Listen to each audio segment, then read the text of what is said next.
ਸ਼੍ਰੋਮਣੀ ਗੁਰਦੁਆਰਾ ਪ੍ਰਬੰਧਕ committee ਪ੍ਰਚਾਰ committee ਦਾ head ਪ੍ਰਚਾਰਕ ਆ। ਇਹਦੇ ਉੱਤੇ ਪਰਚਾ ਹੋਇਆ ਬੀਬੀ ਨਰਿੰਦਰ ਕੌਰ ਵੱਲੋਂ ਕੀਤਾ ਗਿਆ। ਜੋ ਇਹਨੇ ਸਾਲ ਇੱਕ ਪਹਿਲਾਂ ਉਹ ਬੀਬੀ ਦੀਆਂ ਫੇਸਬੁੱਕ ਤੇ ਫੋਟੋਆਂ ਪਾਈਆਂ ਸੀ, ਉਸ ਸੰਬੰਧ ਵਿੱਚ 6-7 ਫੇਸ ਥਾਣੇ ਵਿੱਚ ਇਸ ਦੇ ਉੱਤੇ ਪਰਚਾ ਹੋਇਆ ਹੈ। ਉਹਦੀ ਅਸੀਂ ਪੈਰਵਾਈ ਮੈਂ ਨਾਲ ਕਰਦਾ, ਇਸ ਕਰਕੇ ਮੈਨੂੰ ਕਾਰਗਰ ਕੀਤਾ ਜਾ ਰਿਹਾ। ਸਿੰਘ ਸਾਹਿਬ ਨੇ ਇਹਨੂੰ ਰਸੂਲਪੁਰ ਵਾਲੇ ਨੂੰ ਬਹਿਰੂਪੀਆ ਐਲਾਨ ਕੀਤਾ ਹੈ, ਫਿਰ ਵੀ ਨਹੀਂ ਉਹਦੇ ਕੋਲ ਜਾਣੋਂ ਹਟਦਾ। ਇਹ ਜਿਹੜਾ ਕੇਸ ਪਹਿਲੋਂ ਬਹਿਰੂਪੀਏ ਦੇ ਉੱਤੇ ਹੋਇਆ ਸੀ, ਉਹਦਾ ਵੀ ਅਸੀਂ ਪੈਰਵਾਈ ਕਰਦੇ ਸੀ। ਇਹਨੇ ਸਾਨੂੰ 3 ਸਾਲ ਪਹਿਲਾਂ ਜਦੋਂ ਪਰਚਾ ਹੋਇਆ ਰਸੂਲਪੁਰ ਦੇ, ਉਹ ਸਾਨੂੰ ਲਾਲਚ ਦਿੱਤੇ। ਇਹਨੇ ਨੇ ਬਲਦੇਵ ਸਿੰਘ ਉਗਰਾ ਨੇ ਪ੍ਰਚਾਰਕ ਧਰਮ ਕਮੇਟੀ ਜਿਹੜਾ ਇਹਨੇ ਵੀ ਤੁਹਾਨੂੰ ਬੱਚੇ ਤੁਹਾਡੇ ਬਾਹਰ ਭੇਜ ਦਾਂਗੇ, ਤੁਸੀਂ ਕੇਸ ਵਾਪਸ ਲੈ ਲਓ, ਤੇ ਅਸੀਂ ਉਹਦੀ ਗੱਲ ਨਹੀਂ ਮੰਨੀ। ਇਹ ਉਸ ਤੋਂ ਬਾਅਦ ਸਾਨੂੰ ਸਾਡੇ ਪਿੰਡ ਦੇ ਸਰਪੰਚ ਨੂੰ, ਰਿਸ਼ਤੇਦਾਰਾਂ ਨੂੰ ਇਹ ਤੰਗ ਪਰੇਸ਼ਾਨ ਕਰਦਾ।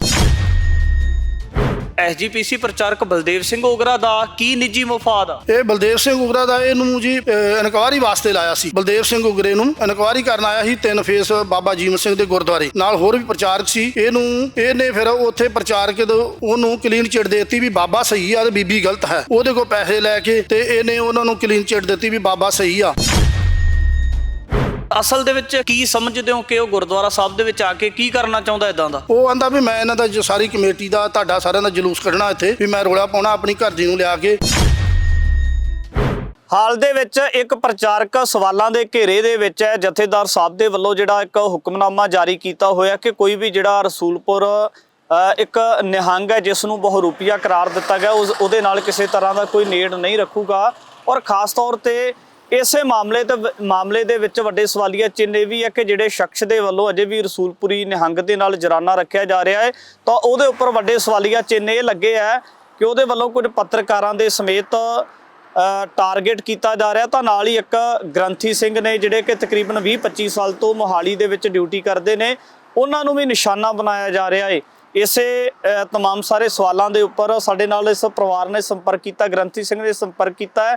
ਗੱਲਬਾਤ ਅਸਲ ਦੇ ਵਿੱਚ ਕੀ ਹੋਈ ਹੈ, ਕਿਹੜਾ ਉਹ ਐਸਜੀਪੀਸੀ ਦਾ ਪ੍ਰਚਾਰਕ ਹੈ ਜਿਹਦੇ ਵੱਲੋਂ ਇਹਨਾਂ ਨੂੰ ਨਿਸ਼ਾਨਾ ਬਣਾਇਆ ਜਾ ਰਿਹਾ। ਕੁਝ ਪੱਤਰਕਾਰਾਂ ਦੀ ਜਿਹੜਾ ਸੋਸ਼ਲ ਮੀਡੀਆ ਤੇ ਇਸ ਤਰੀਕੇ ਦੀ ਇੱਕ ਅਫਵਾਹ ਫੈਲਾ ਕੇ ਬਦਨਾਮ ਕਰਨ ਦਾ ਕੁਝ ਯਤਨ ਕੀਤਾ ਜਾ ਰਿਹਾ। ਗੱਲਬਾਤ ਕਰ ਲੈਣੇ ਭਾਈ ਸਾਹਿਬ। ਵਾਹਿਗੁਰੂ ਜੀ ਕਾ ਖਾਲਸਾ, ਵਾਹਿਗੁਰੂ ਜੀ ਕੀ ਫਤਿਹ। ਕੀ ਨਾਮ ਹੈ ਜੀ ਤੁਹਾਡਾ? ਦਾਸ ਮੰਗਲ ਸਿੰਘ ਧਿਆਨਪੁਰ, ਸਮਾਜ ਸੇਵੀ। ਕਿੱਥੇ ਡਿਊਟੀ ਕਰਦੇ ਹੋ ਤੁਸੀਂ? ਗੁਰਦੁਆਰਾ ਸ਼੍ਰੀ ਗੁਰੂ ਸਿੰਘ ਸਭਾ ਫੇਸ 1 ਵਿਖੇ ਮੈਂ ਲਗਾਤਾਰ 2001 ਤੋਂ 25 ਸਾਲ ਗ੍ਰੰਥੀ ਦੀ ਡਿਊਟੀ ਕਰ ਰਿਹਾ ਹਾਂ। ਜਿਸ ਤਰੀਕੇ ਦੇ ਨਾਲ ਤੁਸੀਂ ਦੱਸਿਆ ਕਿ ਇੱਕ ਐਸਜੀਪੀਸੀ ਦਾ ਪ੍ਰਚਾਰਕ ਹੈ, ਉਹਦੇ ਵੱਲੋਂ ਗੁਰਦੁਆਰਾ ਸਾਹਿਬ ਦੇ ਪ੍ਰਧਾਨ ਨੂੰ ਫੋਨ ਕਰਕੇ ਧਮਕਾਇਆ ਜਾ ਰਿਹਾ ਕਿ ਅਸੀਂ ਗੁਰਦੁਆਰਾ ਸਾਹਿਬ ਦੇ ਵਿੱਚ ਆਵਾਂਗੇ, ਇੱਥੇ ਸ਼ੋਰ ਸ਼ਰਾਬਾ ਮਚਾਵਾਂਗੇ, ਇਸ ਤਰੀਕੇ ਦੀਆਂ ਚੀਜ਼ਾਂ ਕਹੀਆਂ ਜਾ ਰਹੀਆਂ ਨੇ ਕਿ ਅਸਲ ਸਭ ਤੋਂ ਪਹਿਲਾਂ ਤਾਂ ਇਹ ਦੱਸੋ ਕਿ ਉਹ ਕੌਣ ਪ੍ਰਚਾਰਕ ਹੈ ਜਿਹੜਾ ਤੁਹਾਡੇ ਗੁਰਦੁਆਰਾ ਸਾਹਿਬ ਦੇ ਪ੍ਰਧਾਨ ਨੂੰ ਇਦਾਂ ਦੀਆਂ ਚੀਜ਼ਾਂ ਕਹਿ ਰਿਹਾ? ਅੱਜ ਤੋਂ 1 ਹਫ਼ਤਾ ਪਹਿਲਾਂ ਸਾਡੇ ਪ੍ਰਧਾਨ ਸਰਦਾਰ ਹਰਦੀਪ ਸਿੰਘ ਜੀ ਜੋ ਗੁਰਦੁਆਰਾ ਸਾਹਿਬ ਦੇ ਪ੍ਰਧਾਨ ਨੇ, ਉਹਨਾਂ ਨੂੰ ਮੇਰੇ ਬਾਰੇ ਉਹਨਾਂ ਨੇ ਸ਼ੁੱਕਰਵਾਰ ਰਾਤ ਨੂੰ ਫੋਨ ਕੀਤਾ ਵੀ ਜੋ ਤੁਹਾਡੇ ਮੰਗਲ ਸਿੰਘ ਗ੍ਰੰਥੀ ਹੈ ਉਹ ਮੈਨੂੰ ਤੰਗ ਪਰੇਸ਼ਾਨ ਕਰ ਰਿਹਾ ਹੈ, ਜੋ ਕਿ ਇਹਨੇ ਕੇਸ ਕੀਤਾ ਹੈ, ਇਹਨਾਂ ਨੇ ਉਹਨਾਂ ਦੀ ਮਦਦ ਕਰ ਰਿਹਾ ਹੈ, ਤੇ ਮੈਂ ਆਪਣੀ ਜਨਾਨੀ ਨੂੰ ਲੈ ਕੇ ਗੁਰਦੁਆਰਾ ਸਾਹਿਬ ਵਿਖੇ ਆ ਕੇ ਇਹਨਾਂ ਦਾ ਜਲੂਸ ਕੱਢਣਾ ਵਾ। ਤੇ ਨਾਲੇ ਪੱਤਰਕਾਰਾਂ ਦੀਆਂ ਫੋਟੋਆਂ ਪਾਈਆਂ ਵੀ ਇਹ ਜਿਹੜੇ ਬਲੈਕਮੇਲ ਕਰ ਰਹੇ ਨੇ ਮੈਨੂੰ। ਇਹ ਜਿਹੜਾ ਖਾਸ ਬੰਦਾ ਹਰਜੀਤ ਸਿੰਘ ਰਸੂਲਪੁਰ ਦਾ ਇਹ ਖਾਸ ਬੰਦਾ ਹੈ, ਸ਼੍ਰੋਮਣੀ ਗੁਰਦੁਆਰਾ ਪ੍ਰਬੰਧਕ ਕਮੇਟੀ ਪ੍ਰਚਾਰ ਕਮੇਟੀ ਦਾ ਹੈੱਡ ਪ੍ਰਚਾਰਕ ਆ, ਜਿਹਦੇ ਉੱਤੇ ਫੇਸ 7 ਮੋਹਾਲੀ ਵਿਖੇ ਸਾਈਬਰ ਕ੍ਰਾਈਮ ਵਿੱਚ ਇਹਦੇ ਉੱਤੇ ਪਰਚਾ ਹੋਇਆ ਬੀਬੀ ਨਰਿੰਦਰ ਕੌਰ ਵੱਲੋਂ ਕੀਤਾ ਗਿਆ। ਜੋ ਇਹਨੇ ਸਾਲ ਇੱਕ ਪਹਿਲਾਂ ਉਹ ਬੀਬੀ ਦੀਆਂ ਸੋਸ਼ਲ ਤੇ ਫੇਸਬੁੱਕ ਤੇ ਫੋਟੋਆਂ ਪਾਈਆਂ ਸੀ, ਇਹਨੇ ਕੁਝ ਅਪਸ਼ਬਦ ਲਿਖੇ ਸੀ। ਉਸ ਸੰਬੰਧ ਵਿੱਚ 6-7 ਫੇਸ ਥਾਣੇ ਵਿੱਚ ਇਸ ਦੇ ਉੱਤੇ ਪਰਚਾ ਹੋਇਆ ਹੈ। ਉਹਦੀ ਅਸੀਂ ਪੈਰਵਾਈ ਮੈਂ ਨਾਲ ਕਰਦਾ, ਇਸ ਕਰਕੇ ਮੈਨੂੰ ਕਾਰਗਰ ਕੀਤਾ ਜਾ ਰਿਹਾ, ਪੱਤਰਕਾਰਾਂ ਵੀਰਾਂ ਨੂੰ ਕਾਰਗਰ ਕੀਤਾ ਜਾ ਰਿਹਾ। ਇਹ ਜਿਹੜਾ ਰਸੂਲਪੁਰ ਦਾ ਪੱਕਾ ਯਾਰ ਆ, ਜਿੱਥੇ ਵੀ ਉਹਦੇ ਪ੍ਰੋਗਰਾਮ ਹੁੰਦੇ ਉੱਥੇ ਹਾਜ਼ਰ ਹੁੰਦਾ ਹੈ। ਅੰਮ੍ਰਿਤਸਰ 2 ਸਾਲ ਪਹਿਲਾਂ ਉਹਨੇ ਆਪਣੇ ਦਫ਼ਤਰ ਦਾ ਉਦਘਾਟਨ ਕੀਤਾ ਸੀ, ਉੱਥੇ ਵੀ ਪਹੁੰਚਿਆ। ਸਿੰਘ ਸਾਹਿਬ ਨੇ ਇਹਨੂੰ ਰਸੂਲਪੁਰ ਵਾਲੇ ਨੂੰ ਬਹਿਰੂਪੀਆ ਐਲਾਨ ਕੀਤਾ ਹੈ, ਫਿਰ ਵੀ ਨਹੀਂ ਉਹਦੇ ਕੋਲ ਜਾਣੋਂ ਹਟਦਾ। ਇਹ ਹੁਣ ਵੀ ਜਾਂਦਾ ਰਸੂਲਪੁਰੀ ਦੇ ਸਮਾਗਮਾਂ 'ਚ? ਹਾਂਜੀ, ਉੱਥੇ ਉਹ ਜਾਂਦਾ ਜੀ, ਉਹਨਾਂ ਦੇ ਜਿੱਥੇ ਵੀ ਜਾਂਦਾ ਉਹਦਾ ਖਾਸ ਬੰਦਾ ਹੈ। ਇਹ ਜਿਹੜਾ ਕੇਸ ਪਹਿਲੋਂ ਬਹਿਰੂਪੀਏ ਦੇ ਉੱਤੇ ਹੋਇਆ ਸੀ, ਉਹਦਾ ਵੀ ਅਸੀਂ ਪੈਰਵਾਈ ਕਰਦੇ ਸੀ। ਇਹਨੇ ਸਾਨੂੰ 3 ਸਾਲ ਪਹਿਲਾਂ ਜਦੋਂ ਪਰਚਾ ਹੋਇਆ ਰਸੂਲਪੁਰ ਦੇ, ਉਹ ਸਾਨੂੰ ਲਾਲਚ ਦਿੱਤੇ। ਇਹਨੇ ਨੇ ਬਲਦੇਵ ਸਿੰਘ ਉਗਰਾ ਨੇ ਪ੍ਰਚਾਰਕ ਧਰਮ ਕਮੇਟੀ ਜਿਹੜਾ ਇਹਨੇ ਵੀ ਤੁਹਾਨੂੰ ਬੱਚੇ ਤੁਹਾਡੇ ਬਾਹਰ ਭੇਜ ਦਾਂਗੇ, ਤੁਸੀਂ ਕੇਸ ਵਾਪਸ ਲੈ ਲਓ। ਉਹ ਤਗੜਾ ਬੰਦਾ ਹੈ, ਤੁਸੀਂ ਗਰੀਬ ਬੰਦੇ ਜੋ, ਤੁਸੀਂ ਉਹ ਕੇਸ ਨਹੀਂ ਲੜ ਸਕਦੇ, ਤੁਹਾਨੂੰ ਕੁਝ ਵੀ ਕਰਾ ਸਕਦਾ, ਤੁਹਾਡੇ ਬੱਚੇ ਛੋਟੇ ਆ। ਜੇ ਤੁਸੀਂ ਬੱਚੇ ਬਾਹਰ, ਮੈਂ ਪੂਰੀ ਜ਼ਿੰਮੇਵਾਰੀ ਲੈਣਾ ਵੀ ਤੁਹਾਡੇ ਦੋ ਪਰਿਵਾਰਾਂ ਦੇ ਬੱਚੇ ਮੈਂ ਤੁਹਾਡੇ ਬਾਹਰ ਭੇਜ ਦਿੰਦਾ ਤੇ ਤੁਸੀਂ ਕੇਸ ਵਾਪਸ ਲੈ ਲਓ।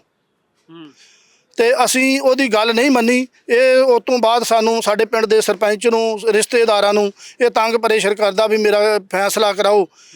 ਤੇ ਇਸ ਕਰਕੇ ਰਸੂਲਪੁਰੀ ਮਾਮਲੇ ਦੇ ਵਿੱਚ ਜਿਹੜਾ ਐਸਜੀਪੀਸੀ ਦਾ ਇਹ ਪ੍ਰਚਾਰਕ ਆ, ਤਾਂ ਖਾਸ ਤੌਰ ਤੇ ਜਿਹੜੇ ਪ੍ਰਚਾਰਕ ਹੁੰਦੇ ਉਹ ਤੇ ਸਮਾਜ ਦੇ ਵਾਸਤੇ ਪ੍ਰੇਰਨਾ ਸਰੋਤ ਹੁੰਦੇ ਆ। ਪਰ ਰਸੂਲਪੁਰੀ ਦਾ ਜਿਹੜਾ ਵਾਦ ਵਿਵਾਦ ਤੁਹਾਡੇ ਨਾਲ ਜਾਂ ਇੱਕ ਦੂਜੀ ਬੀਬੀ ਨੇ ਉਹਨਾਂ ਦੇ ਨਾਲ ਹੋਇਆ ਹੈ, ਤਾਂ ਉਹਦੇ ਵਿੱਚ ਐਸਜੀਪੀਸੀ ਪ੍ਰਚਾਰਕ ਬਲਦੇਵ ਸਿੰਘ ਓਗਰਾ ਦਾ ਕੀ ਨਿੱਜੀ ਮਫਾਦ ਆ? ਇਹ ਬਲਦੇਵ ਸਿੰਘ ਉਗਰਾ ਦਾ ਇਹਨੂੰ ਜੀ ਇਨਕੁਆਇਰੀ ਵਾਸਤੇ ਲਾਇਆ ਸੀ। ਬਲਦੇਵ ਸਿੰਘ ਉਗਰੇ ਨੂੰ ਇਨਕੁਆਇਰੀ ਕਰਨ ਆਇਆ ਸੀ 3 ਫੇਸ ਬਾਬਾ ਜੀਵਨ ਸਿੰਘ ਦੇ ਗੁਰਦੁਆਰੇ, ਨਾਲ ਹੋਰ ਵੀ ਪ੍ਰਚਾਰਕ ਸੀ। ਇਹਨੇ ਫਿਰ ਉੱਥੇ ਪ੍ਰਚਾਰਕ ਉਹਨੂੰ ਕਲੀਨ ਚਿੱਟ ਦੇ ਦਿੱਤੀ ਵੀ ਬਾਬਾ ਸਹੀ ਆ ਤੇ ਬੀਬੀ ਗਲਤ ਹੈ। ਉਹਦੇ ਕੋਲ ਪੈਸੇ ਲੈ ਕੇ ਤੇ ਇਹਨੇ ਉਹਨਾਂ ਨੂੰ ਕਲੀਨ ਚਿੱਟ ਦਿੱਤੀ ਵੀ ਬਾਬਾ ਸਹੀ ਆ। ਇਹ ਸ਼੍ਰੋਮਣੀ ਕਮੇਟੀ ਨੂੰ ਜਿਹੜੀ ਇਹਨੇ ਕਲੀਨ ਚਿੱਟ ਦਿੱਤੀ ਆ। ਇਹਦੇ ਵਿੱਚ ਹੋਰ ਇੱਕ ਗੱਲ ਆ, ਜਿਹੜਾ ਦਰਸ਼ਕਾਂ ਦੀ ਜਾਣਕਾਰੀ ਬਾਰੇ ਵਾਸਤੇ ਦੱਸਿਓ ਕਿ ਜਿਹੜਾ ਰਸੂਲਪੁਰੀ ਨਿਹੰਗ ਆ ਜਿਹਨੇ ਅਯੁੱਧਿਆ ਦੇ ਵਿੱਚ ਲੰਗਰ ਲਾਇਆ ਸੀ, ਉਹਦਾ ਤੇ ਬੀਬੀ ਨਰਿੰਦਰ ਕੌਰ ਦਾ ਅਸਲ ਦੇ ਵਿੱਚ ਵਾਦ ਵਿਵਾਦ ਚੱਲਦਾ ਕੀ ਹੈ, ਜਿਹੜੇ ਮਾਮਲੇ ਦੇ ਵਿੱਚ ਇਨਵੈਸਟੀਗੇਸ਼ਨ ਵਾਸਤੇ ਪ੍ਰਚਾਰਕ ਆਇਆ ਸੀ?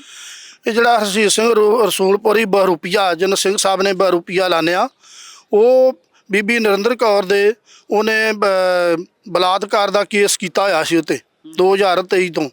ਉਹ ਉਸ ਦੇ ਪਰਚਾ ਹੋਇਆ, ਉਹਦਾ ਕੇਸ ਵੀ 43 ਸੈਕਟਰ ਚੰਡੀਗੜ੍ਹ ਚੱਲ ਰਿਹਾ। ਉਹ ਜੋ ਕਿ ਉਹ ਸੀ ਪੈਰਵਾਈ ਦੇ ਵਿੱਚ ਮੇਰਾ ਪੂਰਾ ਹੱਥ ਸੀ। ਸਰਦਾਰ ਦਲਸ਼ੇਰ ਸਿੰਘ ਜੰਡਾਲਾ ਜਿਨ੍ਹਾਂ ਨੇ ਬੜਾ ਜ਼ੋਰ ਪਾ ਕੇ ਤੇ ਉੱਤੇ ਪਰਚਾ ਕਰਾਇਆ। ਇਸ ਕਰਕੇ ਸਾਡੇ ਨਾਲ ਉਹ ਖਹਿ ਬਾਈ ਕਰਦੇ ਸਾਡੇ ਨਾਲ।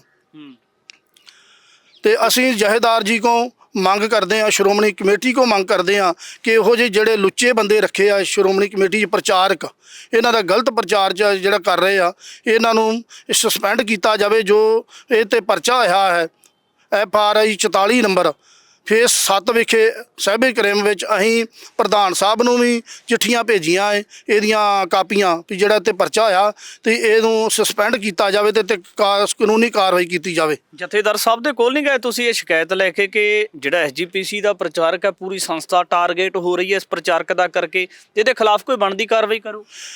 ਇਹ ਮੈਂ ਤਾਂ ਨਹੀਂ ਕਿਹਾ, ਬੀਬੀ ਪਹਿਲਾਂ ਗਈ ਸੀ। ਬਾਬਾ ਗਿਆਨੀ ਰਘਬੀਰ ਸਿੰਘ ਜਦੋਂ ਸਿੰਘ ਸਾਹਿਬ ਹੁੰਦੇ ਸੀ ਨਾ, ਉਹਨਾਂ ਕੋਲ ਗਈ ਸੀ, ਉਹਨਾਂ ਨੂੰ ਚਿੱਠੀ ਦੇ ਗਈ, ਉਹਨਾਂ ਨੂੰ ਗੱਲਬਾਤ ਕੀਤੀ, ਉਹਨਾਂ ਨੂੰ ਕੋਈ ਕਰਾਂਗੇ, ਪਰ ਉਹਨਾਂ ਨੇ ਵੀ ਕੋਈ ਕਾਰਵਾਈ ਨਹੀਂ ਕੀਤੀ। ਸਗੋਂ ਇਹਨੂੰ ਇਨਾਮ ਦਿੱਤਾ, ਇਹਨੂੰ ਹੈੱਡ ਪ੍ਰਚਾਰਕ ਲਾ ਕੇ ਹਰਿਆਣੇ ਦੇ ਵਿੱਚ ਉੱਥੇ ਭੇਜ ਦਿੱਤਾ ਗਿਆ। ਤੇ ਇਹਦੇ 'ਤੇ ਕੋਈ ਕਾਰਵਾਈ ਸ਼੍ਰੋਮਣੀ ਕਮੇਟੀ ਨੇ ਅਜੇ ਤੱਕ ਕੋਈ ਨਹੀਂ ਕੀਤੀ। ਜਿਵੇਂ ਪ੍ਰਚਾਰਕ ਕਹਿ ਰਿਹਾ ਕਿ ਮੈਂ ਗੁਰਦੁਆਰਾ ਸਾਹਿਬ ਦੇ ਵਿੱਚ ਆਪਦਾ ਪਰਿਵਾਰ ਲੈ ਕੇ ਆਉਣਾ, ਤਾਂ ਇੱਥੇ ਸੰਗਤ ਨੂੰ ਦੱਸਣਾ, ਰੌਲਾ ਪਾਉਣਾ ਜਾਂ ਇਦਾਂ ਦੀਆਂ ਚੀਜ਼ਾਂ ਕਰਨੀਆਂ ਹੈ, ਤੇ ਤੁਹਾਡਾ ਨਹੀਂ ਕਦੇ ਇਹਦੇ ਨਾਲ ਮੇਲ ਜੋਲ ਹੋਇਆ ਕਿਸੇ ਸਮਾਗਮ ਦੇ ਦੌਰਾਨ ਤਾਂ ਜੋ ਕੋਈ ਜਵਾਬ ਤਲਬੀ ਜਾਂ ਇੱਕ ਦੂਜੇ ਤੋਂ ਸਵਾਲ ਜਵਾਬ ਹੋ ਸਕਣ? ਨਹੀਂ, ਮੇਰੇ ਨਾਲ ਅਜੇ ਤੱਕ ਉਸ ਤੋਂ ਬਾਅਦ ਕੋਈ ਨਹੀਂ ਹੋਇਆ। 3 ਸਾਲ ਤੋਂ ਪਹਿਲਾਂ ਉਹਨੇ ਫੋਨ ਕੀਤਾ ਜਦੋਂ ਮੈਨੂੰ ਵੀ ਤੁਹਾਡੇ ਬੱਚੇ ਬਾਹਰ ਭੇਜ ਦਾਂਗੇ, ਤੁਸੀਂ ਕੇਸ ਵਾਪਸ ਲੈ ਲਓ ਉਹਨਾਂ ਨੂੰ ਕਹਿ ਕੇ, ਤੇ ਉਸ ਤੋਂ ਬਾਅਦ ਮੇਰਾ ਨਾਲ ਕੋਈ ਤਾਲਮੇਲ ਨਹੀਂ ਹੋਇਆ। ਜਿਹੜੀ ਗੱਲ ਇਹਨਾਂ ਨੇ ਐਸਜੀਪੀਸੀ ਪ੍ਰਚਾਰਕ ਬਲਦੇਵ ਸਿੰਘ ਓਗਰਾ ਨੇ ਤੁਹਾਡੇ ਗੁਰਦੁਆਰਾ ਸਾਹਿਬ ਦੇ ਪ੍ਰਧਾਨ ਨੂੰ ਕਹੀ ਕਿ ਮੈਂ ਪਰਿਵਾਰ ਲੈ ਕੇ ਗੁਰਦੁਆਰਾ ਸਾਹਿਬ ਦੇ ਵਿੱਚ ਆਉਣਾ ਹੈ, ਤਾਂ ਅਸਲ ਦੇ ਵਿੱਚ ਕੀ ਸਮਝਦੇ ਹੋ ਕਿ ਉਹ ਗੁਰਦੁਆਰਾ ਸਾਹਿਬ ਦੇ ਵਿੱਚ ਆ ਕੇ ਕੀ ਕਰਨਾ ਚਾਹੁੰਦਾ ਇਦਾਂ ਦਾ? ਉਹ ਆਂਦਾ ਵੀ ਮੈਂ ਇਹਨਾਂ ਦਾ ਸਾਰੀ ਕਮੇਟੀ ਦਾ, ਤੁਹਾਡਾ ਸਾਰਿਆਂ ਦਾ ਜਲੂਸ ਕੱਢਣਾ ਇੱਥੇ, ਵੀ ਮੈਂ ਰੌਲਾ ਪਾਉਣਾ ਆਪਣੀ ਘਰ ਦੀ ਨੂੰ ਲਿਆ ਕੇ, ਵੀ ਮੈਨੂੰ ਤੰਗ ਪਰੇਸ਼ਾਨ ਕਰਦੇ ਆ। ਤੇ ਪਰ ਅਸੀਂ ਤੰਗ ਪਰੇਸ਼ਾਨ ਸਹੀ ਕਰ ਰਹੇ ਆ। ਅਸੀਂ ਸ਼੍ਰੋਮਣੀ ਕਮੇਟੀ ਨੂੰ ਕਹਿੰਦੇ ਜੇ ਕੱਲ੍ਹ ਨੂੰ ਇਹ ਗੁਰਦੁਆਰੇ ਆਉਂਦਾ ਵੀ ਆ ਤੇ ਕਾਨੂੰਨਵਾਰੀ ਕਾਰਵਾਈ ਕੀਤੀ ਗਈ। ਜੇ ਭੰਗ ਗੁਰਦੁਆਰਾ ਸਾਹਿਬ ਜੀ ਦੀ ਆ ਕੇ ਭੰਗ ਕਰਦਾ ਤੇ ਅਸੀਂ ਇਹਦੇ ਤੇ ਕਾਨੂੰਨਵਾਰੀ ਕਰਾਵਾਂਗੇ। ਤਾਂ ਕੀ ਲੱਗਦਾ ਕਿ ਇਸ ਮਾਮਲੇ ਦੇ ਵਿੱਚ ਇਦੋਂ ਬਾਅਦ ਕੋਈ ਤਿਆਰੀ ਵਿੱਢੀ ਹੈ ਕਿ ਐਸਜੀਪੀਸੀ ਦੇ ਪ੍ਰਧਾਨ ਨੂੰ ਜਾਂ ਸਿੰਘ ਸਾਹਿਬ ਦੇ ਕੋਲ ਕਿਸੇ ਤਰ੍ਹਾਂ ਦੀ ਕੋਈ ਪਹੁੰਚ ਕਰੋ? ਜ਼ਰੂਰ ਕਰਾਂਗੇ, ਪ੍ਰਧਾਨ ਸਾਹਿਬ ਕੋਲ ਵੀ ਕਰਾਂਗੇ, ਸਿੰਘ ਸਾਹਿਬ ਨੂੰ ਵੀ ਕਰਾਂਗੇ। ਫਿਰ ਅਸੀਂ ਇਹ ਵੀ ਕਰਾਂਗੇ ਕਿ ਹੁਣ ਜਿੱਥੇ ਵੀ ਉਹ ਕਥਾ ਕਰੇਗਾ, ਜਿੱਥੇ ਵੀ ਪ੍ਰਚਾਰ ਕਰੇਗਾ, ਉੱਥੇ ਜਾ ਕੇ ਅਸੀਂ ਉੱਥੇ ਵਿਰੋਧ ਕਰਾਂਗੇ ਤੇ ਪੰਡਾਲ ਦੇ ਵਿੱਚ ਜਾ ਕੇ ਵੀ ਇਹੋ ਜਿਹੇ ਬੰਦੇ ਨੂੰ ਪ੍ਰਚਾਰਕ ਨਾ ਕਰਾਇਆ ਜਾਵੇ, ਇਹੋ ਜਿਹੇ ਬੰਦੇ ਕੋਲ। ਬਿਲਕੁਲ। ਇਸੇ ਮਾਮਲੇ ਦੇ ਵਿੱਚ ਐਸਜੀਪੀਸੀ ਪ੍ਰਚਾਰਕ ਬਲਦੇਵ ਸਿੰਘ ਓਗਰਾ ਸਵਾਲਾਂ ਦੇ ਘੇਰੇ ਦੇ ਵਿੱਚ ਆ ਕਿ ਜਿਸ ਤਰੀਕੇ ਦੇ ਨਾਲ ਇੱਕ ਵਾਦ ਵਿਵਾਦ ਹੁੰਦਾ ਹੈ ਅਯੁੱਧਿਆ ਦੇ ਵਿੱਚ ਜਾ ਕੇ ਲੰਗਰ ਲਗਾਉਣ ਵਾਲੇ ਰਸੂਲਪੁਰੀ ਨਿਹੰਗ ਦੇ ਨਾਲ, ਜਿਹਨੂੰ ਬਾਅਦ ਵਿੱਚ ਸਿੰਘ ਸਾਹਿਬ ਦੇ ਵੱਲੋਂ ਬਹਰੂਪੀਆ ਕਰਾਰ ਵੀ ਦੇ ਦਿੱਤਾ ਗਿਆ, ਤਾਂ ਉਸੇ ਦਾ ਬੀਬੀ ਨਰਿੰਦਰ ਕੌਰ ਦੇ ਨਾਲ ਆਪਸੀ ਜਿਹੜਾ ਵਾਦ ਵਿਵਾਦ ਛਿੜਦਾ, ਤਾਂ ਉਸ ਤੋਂ ਬਾਅਦ ਇਸ ਐਸਜੀਪੀਸੀ ਪ੍ਰਚਾਰਕ ਦੀ ਵਿੱਚ ਇਨਵੋਲਵਮੈਂਟ ਹੁੰਦੀ ਹੈ, ਤਾਂ ਜਿਸ ਤੋਂ ਬਾਅਦ ਉਹਦੇ ਵੱਲੋਂ ਵਿੱਚ ਖੈਰ ਖਵਾਹ ਬਣ ਕੇ ਬੀਬੀ ਦੀਆਂ ਅਸ਼ਲੀਲ ਫੋਟੋਆਂ ਸੋਸ਼ਲ ਮੀਡੀਆ ਤੇ ਵਾਇਰਲ ਕੀਤੀਆਂ ਜਾਂਦੀਆਂ ਨੇ। ਤੇ ਖਾਸ ਤੌਰ ਤੇ ਜਿਹੜੇ ਪੱਤਰਕਾਰਾਂ ਦੇ ਵੱਲੋਂ ਬੀਬੀ ਦਾ ਦੁੱਖ ਸੁਣਿਆ ਜਾਂਦਾ ਜਾਂ ਸੰਗਤ ਤੱਕ ਇਸ ਗੱਲ ਨੂੰ ਪਹੁੰਚਾਇਆ ਜਾਂਦਾ, ਤਾਂ ਨਾਲ ਹੀ ਬਹੁਤ ਸਾਰੇ ਜਿਹੜੇ ਪੱਤਰਕਾਰ ਨੇ ਉਹਨਾਂ ਨੂੰ ਟਾਰਗੇਟ ਕਰਦਿਆਂ ਹੋਇਆਂ ਬਲੈਕਮੇਲਰ ਦਾ ਨਾਮ ਦਿੱਤਾ ਗਿਆ ਹੈ। ਤਾਂ ਖਾਸ ਤੌਰ ਤੇ ਬਹੁਤ ਵੱਡੇ ਸਵਾਲੀਆ ਚਿੰਨ੍ਹ ਹੈ ਕਿ ਇਹੋ ਜਿਹੇ ਅਖੌਤੀ ਬੰਦੇ ਦੇ ਖਿਲਾਫ ਕਿਸ ਤਰੀਕੇ ਦੀ ਕਾਰਵਾਈ ਐਸਜੀਪੀਸੀ ਦੇ ਵੱਲੋਂ ਕੀਤੀ ਜਾਂਦੀ ਹੈ, ਕਿਉਂਕਿ ਇਹੋ ਜਿਹੇ ਕੁਝ ਕੁ ਲੋਕਾਂ ਦਾ ਕਰਕੇ ਪੂਰੀ ਸੰਸਥਾ ਨੂੰ ਕਿਤੇ ਨਾ ਕਿਤੇ ਟਾਰਗੇਟ ਕੀਤਾ ਜਾਂਦਾ ਹੈ। ਪਰ ਜਿਹੜੇ ਪੱਤਰਕਾਰਾਂ ਦੇ ਉੱਪਰ ਇਸ ਸ਼ਖਸ ਨੇ ਬਲੈਕਮੇਲਿੰਗ ਦੇ ਦੋਸ਼ ਲਾਏ ਆ, ਜਾਂ ਤਾਂ ਇਹਨੂੰ ਚੈਲੰਜ ਹੈ ਕਿ ਜਾਏ ਉਹਨਾਂ ਦੇ ਉੱਪਰ ਲੱਗੇ ਹੋਏ ਦੋਸ਼ ਆ ਜਿਹੜੇ ਉਹਨਾਂ ਨੂੰ ਸਾਬਤ ਕਰੇ, ਨਹੀਂ ਤਾਂ ਇਹਨੂੰ ਸ੍ਰੀ ਅਕਾਲ ਤਖਤ ਸਾਹਿਬ ਤੇ ਜਾਂ ਐਸਜੀਪੀਸੀ ਦੇ ਕੋਲ ਹੋ ਕੇ ਕਿਸ ਤਰੀਕੇ ਦੀ ਜਿਹੜੀ ਸਜ਼ਾ ਭੁਗਤਣ ਵਾਸਤੇ ਮਜਬੂਰ ਹੋਣਾ ਪਵੇਗਾ। ਇਹ ਵੀ ਤਮਾਮ ਸਾਰੀਆਂ ਭਵਿੱਖ ਦੇ ਵਿੱਚ ਕਿਆਸਰਾਈਆਂ ਲਾਈਆਂ ਜਾ ਸਕਦੀਆਂ ਨੇ। ਅੱਗੇ ਵੀ ਤਮਾਮ ਸਾਰੇ ਵਿਸ਼ਿਆਂ ਬਾਬਤ ਗੱਲਬਾਤ ਲੈ ਕੇ ਹਾਜ਼ਰ ਹੋਵਾਂਗੇ। ਧੰਨਵਾਦ।